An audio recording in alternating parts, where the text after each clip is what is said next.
Michael P. Mao states, "Yet 2012 does not mark the end of the world as oft predicted, but the birth of a new golden era, popularly known on the Earth plane as the Age of Aquarius." Unquote. Dr. C. L. Pepler explains the New Age view that 2012 is the start of the Age of Aquarius. Quote, "They believe the next age will start around AD 2012 and will be the Age of Aquarius. This, they say, will be an age of enlightenment and world unity, a post-Christian world in the fullest sense of the word." Unquote. 2012 is a clever deception to get you to accept the Age of Aquarius, New World Order, under the mask of a Mayan prophecy. In fact, the elite New World Order at the top of the pyramid want the public to believe in 2012, thus proving that they are behind this propaganda. The Club of Rome, by its own admission, is a globalist think tank. The aim of this organization, founded by Erwin Laszlo, is to solve the world's problems and erect a solution, a new world order, one world government, the same theme we have been talking about in the film. On January 31st, 2009, the Club of Rome held the Future of the American Hemisphere Conference. Francesco Stippo kicked the conference off with a speech. Francesco Stippo is a member of the U.S. Club of Rome. He authored the book World Federalist Manifesto, Guide to Political Globalization, where he states, quote, "Political globalization is the creation of a world government which regulates the relationships among governments." Well, founder of the Club of Rome, Erwin Laszlo, along with popular New Age author and student of Jiddu Krishnamurti, Deepak Chopra, along with globalist Mikhail Gorbachev, have all authored a book together entitled World Shift 2012. This book advocates the 2012 theories extensively, so it appears that the elite have vested interest in this 2012 hysteria, and they want the public to accept it. Erwin Laszlo's Club of Rome founded another spin-off organization called the Club of Budapest. Now, it is this elite organization, the Club of Budapest, which is promoting 2012 and the New Age ascension beliefs to the public. New Age members of the Club of Budapest include Robert Mueller, former General Secretary of the UN, and Barbara Marx Hubbard, who stated, quote, "We have been projecting the transformation in 2012. It is happening now," unquote. Founder of the Club of Budapest, Erwin Laszlo, is also featured on the Pro-2012 Ascension website, worldshift2012.org. This website heavily promotes the idea that the world is about to end in 2012 if there isn't a transformation based on consciousness resulting in a new global order.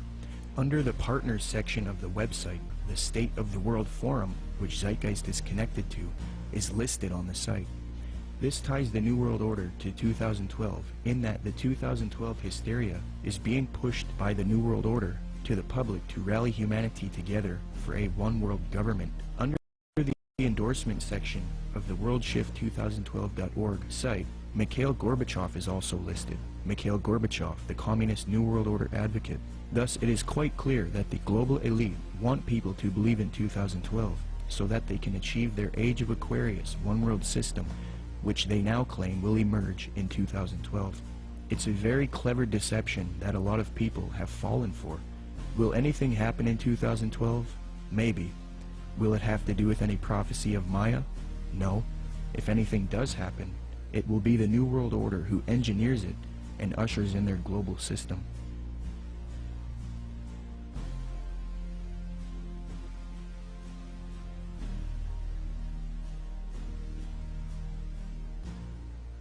The reason the Christian anti-New World Order researchers have been silenced and replaced with New Age advocates is because the New World Order occultists and New Age advocates hate biblical Christianity.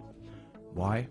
Because the Bible not only refutes their New Age beliefs, but it predicted their coming utopia, calls it out as an evil world system, and tells people to resist it. First, in the Apostle Paul's first letter to Timothy, he warns of these supposed ascended masters who will deceive people with false doctrines. Quote, "The Spirit clearly says that in later times some will abandon the faith and follow deceiving spirits and things taught by demons. Such teachings come through hypocritical liars whose consciences have been seared as with a hot iron." Paul also predicts the New Age movement, quote, "For the time will come when men will not put up with sound doctrine, Instead, to suit their own desires, they will gather around them a great number of teachers to say what their itching ears want to hear. They will turn their ears away from the truth and turn aside to myths. New Agers will often claim that the Bible promotes their astrological beliefs. However, in the Old Testament book of Isaiah, astrology is forbidden and identified as an abomination to God. Quote, "Let now the astrologers, the stargazers, the monthly prognosticators stand up and save thee from these things that shall come upon thee. Behold, they shall be as stubble." Zeitgeist's main source, AQUARIUS, claims that Jesus talks about the age of Pisces in Matthew 28:20, which states, "And teaching them to obey everything I have commanded you, and surely I am with you always to the very end of the age." However, although the zodiac was around in 1st century Palestine, the age concept was not around yet, so the biblical writers could not have been referencing the astrological age. Dr. Noel Swerdlow, professor of astronomy and astrophysics at the University of Chicago, states, "Within which group of stars the vernal equinox was located was of no astrological significance at all. The modern ideas about the age of Pisces or the age of Aquarius are based upon the location of the vernal equinox in the regions of the stars of those constellations. So when this woman says that the Christian fish was a symbol of the coming age of Pisces, she is saying something that no one would have thought of in antiquity." Unquote. When Matthew 28:20 talks about the end of the age, or in Greek, the end of the eon, he is not talking about astrological ages, as this concept was not around yet. The age referred to is that of Jewish understanding. As J.P. Holding remarks, quote, "Zeitgeist is correct that when Jesus refers to the end of the eon, he doesn't mean the end of the world. However, he is also not speaking of the astrological age of Pisces. Rather, in the 1st century Jewish thought, there was an awareness of the current age, ha-alom ha-zeh, and the age to come, ha-alom ha-ba. The distinction between the two appears both in the New Testament and in other Jewish writings. This has nothing to do with astrology." Unquote. Zeitgeist merely tried to deceive the public into the New Age worldview by distorting the biblical data, which actually condemns astrology. Moreover, Jesus, Paul, and John predict this coming world teacher, Antichrist or Maitreya, and the New World Order, one world government. And it is this reason that the elite and the New Agers hate true biblical Christianity. Paul writes in 2 Thessalonians, quote, "That you not be quickly shaken from your composure or be disturbed either by a spirit or a message or a letter as if it is from us, to the effect that the day of our Lord has come. Let no one in any way deceive you, for it will not come unless the apostasy comes first, and the man of lawlessness is revealed, the son of destruction, who opposes and exalts himself above every so-called God or object of worship, so that he takes his seat in the temple of God, displaying himself as being God. And you know what restrains him now, so that in his time he will be revealed. For the mystery of lawlessness is already at work.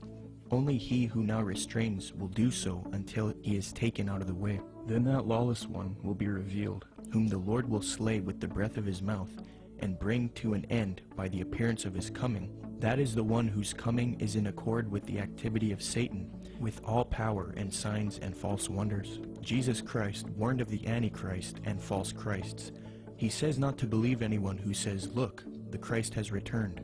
For Jesus Christ's real glorious second coming comes after the false Christ or Antichrist deceives the world. Matthew 43 states, "And Jesus answered and said to them, See to it that no one misleads you, for many will come in my name, saying, I am the Christ, and will mislead many. Then they will deliver you to tribulation and will kill you, and you will be hated by all nations because of my name. Then if anyone says to you, Behold, here is the Christ, or there he is, do not believe him, for false Christs and false prophets will arise, and will show great signs and wonders, so as to mislead if possible even the elect. Behold, I have told you in advance. So if they say to you, Behold, he is in the wilderness, do not go out. Or, Behold, he is in the inner rooms, do not believe them. For just as the lightning comes from the east and flashes even to the west, so will the coming of the Son of Man be. But immediately after the tribulation of those days, the sun will be darkened, and the moon will not give its light, and the stars will fall from the sky, and the powers of the heavens will be shaken. And then the sign of the Son of Man will appear in the sky, and then all tribes of the earth will mourn, and they will see the Son of Man coming on the clouds of the sky with power and great